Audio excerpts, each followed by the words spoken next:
নবী তো 63 বছর হায়াতে জিন্দেগি আসিল দিয়ে না।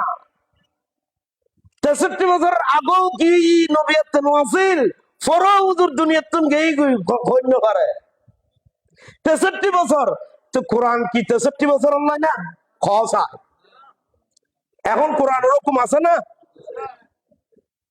কোরআনে জিয়াল হয় এখনো চলমান না? আবার সাইউ উগ্র মশলা তোমার আবার কই দিই, তোমার আবার আর কান জিনিসকে আল্লাহ বহুত কি বহুত ভাই হলে হয় ইসলামী হুকুমত, জীবনত ইসলামী হুকুমত কোন বিশ্ব তার হইতো না, কোথাও হইতো না। আল কোরআনের হুকুমত, আল কোরআনের সংবিধান কোথাও হইতো না। একবারে জুটো হতা ক্ষমত আল্লাহ জেরা যায় না কেন? সৌদি আরবের মধ্যে কোরআন 100% আইন আছে না? করতে পারবে না ওখানে কে?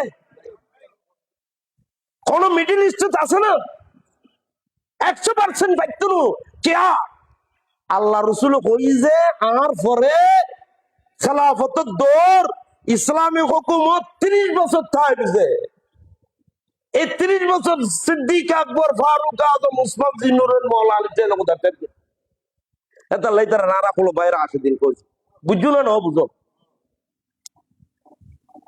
হ্যাঁ, কিছু কিছু তোমার হুকুমত এটা লাই রাষ্ট্র বিভিন্ন কার্যক্রম থাকবে আওয়ামল সাধারণ মানুষের হাতত, আলমর কাছে থাকবে দিনুর হেফাজত।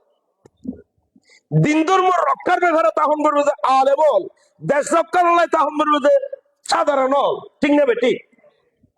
ইনশাআল্লাহ। অতএব রাসূল পাক সাল্লাল্লাহু আলাইহি সাল্লাম 63 বছর লাই কোরআন অবতীর্ণ হইছিল।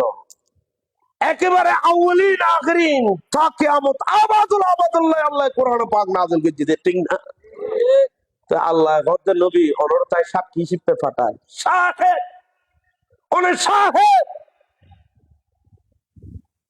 কোন্ডিল্লে বন্দার সাক্ষী, বন্দলের কার্যক্রমের সাক্ষী আল্লাহ আছে। ঠিক না?